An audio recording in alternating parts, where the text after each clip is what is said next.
The room was already electric when Donald Trump leaned into the microphone, lips curling into that familiar smirk. Cameras flashed. The crowd roared, and with a casual cruelty that had defined his political theater, he spat out the words, "Low IQ." His target, a rising congresswoman from Texas, Representative Jasmine Crockett. The insult sliced through the noise, drawing gasps, laughter, and cheers from his loyalists. It was classic Trump, branding his opponents with cheap labels, reducing complex lives to pun. But this time, the insult landed differently. As the echo of his voice lingered in the hall, something shifted. Viewers at home stiffened. Journalists' fingers froze mid. Even among his supporters, a ripple of unease crept in, because everyone knew Crockett was not a woman, easily dismissed. She had fought her way through courtrooms, through hostile legislatures, through storms that would have silenced lesser voices. To call her low IQ was not only lazy, it was dangerous. The screen seems to pause. The insult hangs in the air, suspended in slow motion. The narrator's voice cuts through the silence, low and deliberate. But what happened next left America stunned. Suddenly, the weight of possibility presses in. Could this be another insult Trump walks away from, unchallenged? Or would this be the moment a fresh voice in American politics stands tall and rewrites the script? The tension coils tighter with every breath. Viewers lean forward. Something is coming. Crockett doesn't flinch. She doesn't stammer, doesn't crumble under the spectacle of jeers and flashing cameras. Instead, she lets the silence build, lets Trump's words echo back on him like a hollow taunt in an empty chamber. The stillness is her weapon, the pause her stage. Because when she finally speaks, it will not be defensive. It will not be meek. It will not be what Trump expects. The narrator teases the audience with a whisper, the kind that sends chills down spines. She was about to strike back in a way that would flip the insult on its head and humiliate the former president in front of the entire nation. The crowd waits, the country waits, and as the silence deepens, one truth becomes clear. This is no ordinary clash. This is the spark of a showdown, destined to erupt into something unforgettable. But the real story, the one that would ripple across America, was only just beginning. Long before that moment at the microphone, America had been bracing for scenes like this. The Trump era was built on labels, on insults tossed like grenades, on branding his opponents with nicknames meant to stick. Crooked, sleepy, low IQ. They weren't arguments. They were weapons, short, sharp, designed to reduce real people into caricatures. And for years, the tactic worked. Crowds laughed. Headlines repeated the slurs. Opponents stumbled. But this time, something was different. Jasmine Crockett was not just another politician in the crosshairs. She carried the story of a generation that had clawed its way through storms of dismissal and doubt. She was a lawyer who defended those the system forgot. She was a black woman, rising in a Congress that too often treated women of color as afterthoughts. And she was a voice who understood that every insult aimed at her carried an echo that countless Americans heard in their own lives. When Trump leaned in and delivered his low IQ sneer, he wasn't just insulting Crockett. He was reaching for the same playbook that had mocked immigrants, women, journalists, and anyone bold enough to challenge his authority. To his crowd, it was another night of entertainment. But for millions watching at home, it felt like a slap across the face. Because it was never just about her, it was about them, too. The stakes stretched far beyond the four walls of that room. They reached into the living rooms of immigrant families who had been told their accents made them less American, into classrooms where young girls had been told they weren't smart enough, into offices where workers of color had been underestimated, overlooked, and silenced. Crockett wasn't simply standing for herself.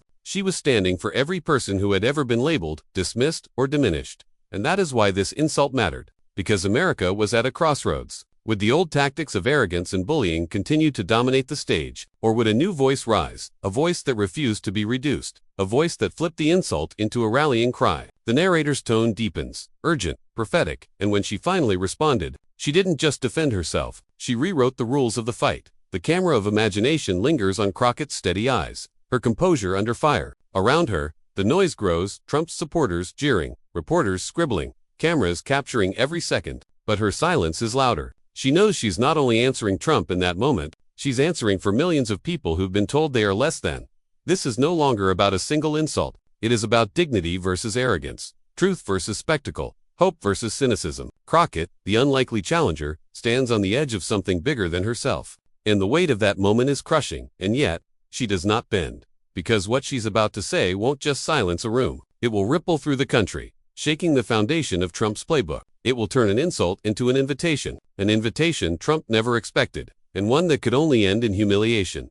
The narrator leans into the tension, a whisper heavy with anticipation, and when those words finally left her lips, America would never look at this feud the same way again. But before that blow landed, The world needed to understand the man who hurled the insult and the cracks already forming beneath his carefully crafted mask. Donald Trump had always understood the power of a nickname. It was his favorite weapon, sharper than policy, cheaper than persuasion, and easier than real debate. From the early days of his campaign, he'd branded opponents with words so sticky they clung long after the rally lights dimmed. Crooked Hillary, Sleepy Joe, Little Marco. These weren't arguments, they were psychological traps. By repeating them enough times, he rewrote how people saw his rivals. It was theater masquerading as politics, and for years, it worked. But behind the curtain of bravado, behind the endless smirk and the carefully practiced sneer, there was another story, a story that exposed why Trump leaned so heavily on insult and spectacle. Trump had always been obsessed with intelligence. He called himself a very stable genius, parading IQ boasts as though they were trophies. He bragged about test scores no one had ever seen, claimed he knew more about everything than the experts, more about war than the generals, more about science than the scientists, more about taxes than the accountants. And yet, time and again, he stumbled on the basics. Names of cities, dates of history, even passages from the very Constitution he swore to defend. To his loyalists, these slips didn't matter. They laughed with him, not at him. But to his critics, and increasingly, to a weary nation, those cracks revealed something deeper: insecurity. Because a man who was truly confident in his intellect would not need to remind the world of it so often. Every insult he hurled at others told us less about them and more about him. Low IQ wasn't just an attack. It was projection, a mirror of his own fear that history might remember him not as the genius he claimed to be, but as a man whose bluster was louder than his wisdom. And so, when he called Jasmine Crockett low IQ, it wasn't a new tactic, it was the same old trick. But this time it felt like a record skipping on repeat. He had underestimated his opponent, assuming she'd stumble, that she'd become just another notch in his insult belt. What he didn't count on was that Crockett came from a world where insults weren't abstract, they were survival tests. While Trump had inherited millions and a gilded tower, Crockett had inherited struggle and turned it into fire. While Trump had dodged challenges with lawyers and loopholes, Crockett had faced hers head-on in courtrooms and community halls. He lived in a bubble of applause. She lived in the grit of reality. The contrast could not be sharper. A billionaire-turned-politician who mistook cruelty for cleverness, versus a congresswoman who had built her career defending people Trump would never bother to see. But even as the cracks in Trump's armor widened, he remained dangerous. His base adored his cruelty, mistaking it for strength. His insults weren't just words. They were signals to millions who saw their own frustrations reflected in his rage. And that was what made this showdown with Crockett so explosive. Because, by standing up to him, she wasn't just defying a man, she was defying an entire culture built on mockery, on the idea that power belonged only to those who shouted the loudest. The narrator's voice cuts through. Trump had built his empire on insults. But Crockett was about to show him that some words don't stick, they backfire. The scene sharpens again on Trump at the mic, basking in the crowd's laughter, believing he'd won the exchange. He had no idea the silence that followed wasn't weakness, it was a storm gathering. A silence that would soon crack open and drown his insult in its own humiliation. Big Uppy, this wasn't the story of a man repeating an old trick. This was the story of that trick finally failing. And the reason it failed was standing right across from him, a woman whose journey had prepared her for this exact moment.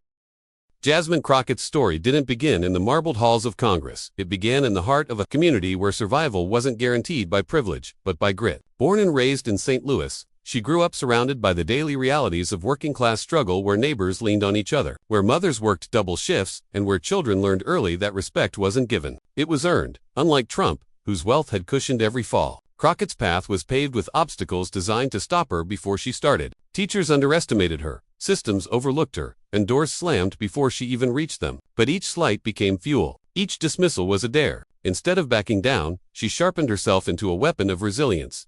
College was no smooth ride. She faced professors who doubted her abilities, peers who assumed she didn't belong, and institutions that barely acknowledged voices like hers. But Crockett refused to play the silent guest in a room designed to exclude her. She demanded space, demanded recognition, demanded that her story be heard. By the time she reached law school, she wasn't just chasing a degree, she was chasing justice. And once she became an attorney, her calling revealed itself with brutal clarity. She didn't join a big law firm or chase the wealth of corporate cases. She took on clients who couldn't afford the price of justice but needed it most. Criminal defense, civil rights, housing battles, cases that didn't earn headlines but determined whether families could stay together, whether voices could be heard, whether dignity could survive. Courtrooms became her battlefield. Where Trump used microphones to hurl insults, Crockett used evidence, precision, and relentless determination to dismantle her opponents. She faced prosecutors with limitless resources, judges with biases etched into their tone, and a legal system tilted against the vulnerable. And time after time, she proved that intelligence wasn't measured by inherited wealth or arrogant boasts, it was measured by grit under pressure, by courage in the face of overwhelming odds.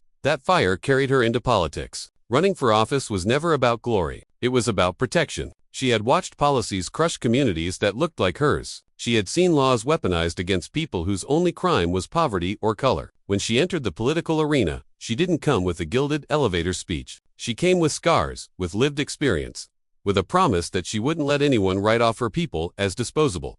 And it resonated. Voters saw someone who wasn't pretending to understand their struggles, she was their struggles. They elected her, not because she was perfect, but because she was real. Every insult Trump hurled at her class, her community, her identity, she had already survived. Worse, his words were recycled, stale. Powerless against a woman who had been tempered by a world far harsher than his rallies. But what made Crockett different wasn't just her resilience. It was her refusal to bend to intimidation. Where others played it safe, softened their language, or danced around confrontation, Crockett leaned in. She didn't fear the fight, she welcomed it. Her voice carried the rhythm of someone who had nothing to lose and everything to defend. That authenticity made her dangerous to someone like Trump, because Trump thrived on fear. He depended on opponents shrinking under his insults, dodging his attacks, or nervously laughing them off. But Crockett didn't shrink. She didn't dodge. She absorbed the hit, turned it into fuel, and sent it back, multiplied.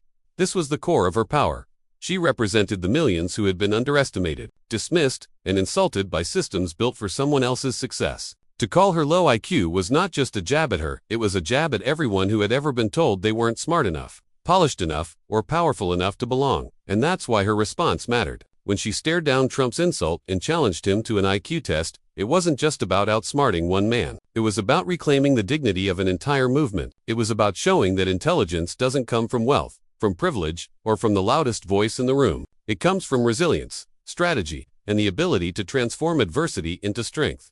Narrator's voice cuts in, deliberate, electric. Trump's insult wasn't just an attack, it was a spark, and Crockett, forged in struggle, was about to turn that spark into a firestorm. The image shifts back to Crockett in front of the cameras. Her posture steady, her gaze unshaken. Reporters lean forward, sensing the moment, waiting for the counterstrike. Around the nation, millions who had endured their own humiliations leaned forward with them. They weren't just watching a politician, they were watching themselves reflected in her defiance. For Crockett, this wasn't about winning a headline, it was about survival, about making sure that no one ever again mistook cruelty for power. The screen fades to black, leaving only her words echoing. Take the test. Let's see who really has the IQ. Problem. The silence that follows feels like the calm before a storm, because what came next wasn't just a clapback, it was a seismic shift. The insult still hung in the air like smoke after an explosion. Trump's words, low IQ, echoed across television screens, headlines, and time. For his supporters, it was classic Trump, blunt, cruel, designed to humiliate. For Jasmine Crockett, it was a line drawn in fire. She had been underestimated before, mocked before, dismissed before, but never on this stage, never with the entire country watching. The setting was no accident. Trump stood behind his podium, shoulders cocked back with the arrogance of a man who had never faced real consequences. His smirk stretched wide as his supporters roared, feeding him energy. He leaned into the microphone, waiting for the laugh to land, waiting for Crockett to flinch. But she didn't. Crockett, framed by the harsh studio lights, didn't avert her eyes. She didn't fumble with her notes or shuffle nervously. She straightened her back, folded her hands on the podium, and let the insult hang there, suffocating itself. Silence became her weapon. The cameras zoomed in, capturing the split screen. Trump grinning smugly, Crockett.com, and unblinking. And then she spoke. I'm glad you brought up IQ, she said evenly, her voice steady enough to cut through the noise. Because if we're going to talk about intelligence, then let's start with facts, not insults. The crowd's laughter faltered. Even Trump blinked, caught off guard by the precision of her tone. He was used to chaos, used to opponents who sputtered or countered with their own anger. But Crockett's.com was unnerving. It was the stillness of a fighter who knew exactly where to strike. Trump, sensing the balance shift, leaned forward. No, you don't get to lecture me on facts. You don't even know what you're talking about. Everyone knows you're not smart. That's why you scream and cry all the time. Crockett didn't take the bait. I don't need to scream, she replied coolly. I just need to show America the truth. And the truth is, Mr. Trump, you've built a career on bullying people into silence. But I'm not afraid of you. Gasps rippled through the audience. Some clapped. The moderators shifted in their seats, suddenly aware that this was no ordinary exchange. Trump's face flushed. You think you're tough. You think you're smart. You wouldn't last 5 minutes in the real world if it weren't for playing the race card every chance you get. The words dropped like a stone, heavy with venom. Reporters in the press pool furiously tapped at their keyboards. The tension reached a fever pitch. Viewers across the nation leaned closer to their screens, bracing for Crockett's response. But she didn't explode. She inhaled, exhaled, and met his gaze with unflinching steadiness. The real world. I lived the real world long before you ever touched it. I've defended clients who couldn't pay me a dime. I've stood beside families evicted from their homes. I've walked into courtrooms where the deck was stacked against my community and still won. That's the real world, Mr. Trump. And you wouldn't last 5 minutes in it. The audience erupted. Cheers drowned out the few boos. For the first time, Trump's smirk faltered. He reached for his water glass, hands twitching ever so slightly. Crockett leaned forward, her voice cutting through the noise. You can insult me all you want. Call me low IQ. Call me whatever you think will stick. But here's the thing, you don't scare me. And you don't scare the people I represent. We've been called worse, and we're still here. Stronger, smarter, louder. It was a turning point. The debate had started as Trump's show, his stage, his script, his dominance. But in that moment, Crockett rewrote the narrative. The crowd's energy shifted toward her, feeding her strength. Narrator's voice fades in over the escalating cheers, and with every word, Crockett wasn't just answering an insult, she was dismantling the myth of Trump's untouchable dominance. But the real shock was still to come, because what she unleashed next didn't just silence him, it humiliated him on the very stage he thought he owned. The camera freezes on Trump's face, jaw tight, eyes narrowed, ego cracked, and the story hangs on the edge of a cliff. The room was a battlefield of words, but at that moment, silence became the sharpest weapon of all. Trump leaned forward, his jaw tight, searching for another jab, another insult to rattle her. But Crockett didn't give him the satisfaction. She stood there, steady, almost statuesque, like a fighter who knew the knockout punch was coming and knew the entire world would witness it. Her lips curved, just slightly, not a smile, but something sharper. Mr. Trump, she said, voice slow, deliberate, like a gavel striking. Since you brought up IQ, let's settle this once and for all. You and me. Take the test. The words detonated. The audience erupted in gasps and cheers, half disbelieving, half ecstatic. Even the moderators froze, blinking as though they had misheard. But there was no mistaking it. She had just challenged Donald Trump, the man who built his brand on dominance, to prove, in the most public way possible, that his insult wasn't just hot air. Trump's face shifted through shades of red. He laughed, a forced, hollow sound. You've got to be kidding me. An IQ test? That's ridiculous. Everybody knows everybody that I'm one of the smartest people. People tell me that all the time. Crockett tilted her head. .com, surgical. Then it shouldn't be a problem, should it? The crowd roared again. Hashtags were already lighting up across Twitter. TikTok clips spinning viral within seconds. Hashtag take the test. Hashtag IQ challenge. Hashtag Crockett vs Trump. Trump, single quotes, eyes darted, not just to Crockett, but to the cameras. He could feel the narrative slipping. He was used to controlling the room, but suddenly the room wasn't laughing with him, it was laughing at him. Crockett pressed forward, her tone rising with the cadence of a closing argument. You call me low IQ? Fine, let's measure it. Let's do it in front of the American people. Live, side by side. Not just who can shout louder, not who can buy bigger billboards, but who can actually think, who can lead, who can serve. Every word was a dagger, cutting deeper. She wasn't just defending herself anymore, she was reframing the entire insult into a national referendum. Intelligence wasn't Trump's weapon anymore. It was his liability. Trump blustered, shaking his head. You don't get to decide the rules here. I decide. I've already proven myself. I've built buildings. I've run companies. I've been president. That's all the proof anyone needs. Crockett pounced. Built buildings with your father's money. Run companies that went bankrupt. Been president and left America in chaos. If that's proof, then America deserves better evidence. The audience thundered in applause. Moderators struggled to regain control, but no one was listening to them anymore. The duel had consumed the stage. Trump tried again. You're just desperate for attention. Nobody takes you seriously. Nobody believes you could outsmart me.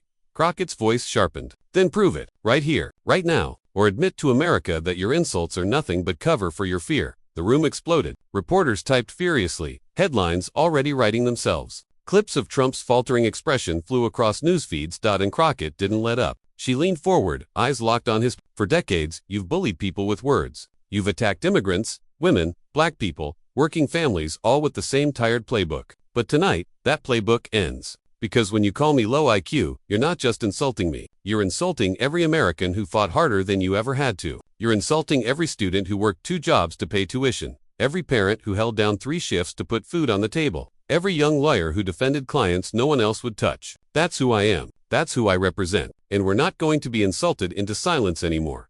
The crowd rose to its feet. It wasn't applause anymore, it was eruption. A standing ovation in the middle of a debate stage. The moderators called for order, but the chants began to rise anyway. Take the test. Take the test. Trump's face hardened, but his eyes flickered with something rare, uncertainty. He tried to wave it off, but his words stumbled. This is just nonsense. I don't need to prove anything. I've already proven it. But Crockett had already won the moment. She straightened, her final blow coming with icy clarity. America doesn't need a man who hides behind insults. America needs a leader who proves their worth through action, through service, through truth. So here's my challenge. You want to talk about IQ? Take the test. If you're as smart as you say, then the world will see. If not, well, maybe the problem isn't my intelligence after all. A hush fell. The words lingered, heavy and unshakable. Trump opened his mouth to respond, but nothing came out. For once, the master of the insult was silenced. The narrator's voice slid in over the roar of the crowd. It wasn't just a counterpunch. It was a reversal of power. In that single moment, Crockett turned an insult meant to demean her into a challenge that exposed the fragility of Trump's bravado. And the aftershocks would ripple across America. The camera froze again, catching Trump mid-scowl, Crockett mid-stance, the audience mid-cheer. The screen faded to black. But as the debate ended and the nation erupted, the question remained: how would America react to what they had just witnessed? The debate stage lights dimmed, but the fire Crockett had ignited refused to burn out. Within seconds of her mic drop challenge, America had already erupted. Phones lit up, timelines flooded, and hashtags blazed across platforms faster than moderators could even clear the stage. #Take the test vaulted to the #1 trending spot on Twitter. Side by side, clips of Trump sputtering and Crockett's.com surgical challenge spread like wildfire. One video, replaying the exact moment she leaned into the mic with the words, "Take the test," amassed millions of views before the candidates had even left the building. Cable news networks broke from their pre-scripted analysis to replay the exchange in real. Split-screen footage showed anchors leaning forward, visibly stunned, as if they too had felt the ground shift beneath their feet. On MSNBC, one host declared, this was more than a debate moment, it was a cultural reset. For the first time in years, Trump wasn't the one dictating the terms. He was cornered. Even Fox News couldn't hide the spectacle. Their panel, usually quick to rally behind Trump, stumbled through explanations. One commentator muttered, "I just don't see how he wins that exchange." She baited him, and he took it. But the real eruption wasn't on television, it was online. TikTok flooded with remixes, edits, and memes. One viral clip showed Crockett coolly saying, "Take the test" over the soundtrack of Boxing Bells, cutting to Trump's flustered face as if he had been knocked out. Another edit placed her words over Beyoncé's "Run the World." Girls, instantly transforming the debate into a pop culture anthem.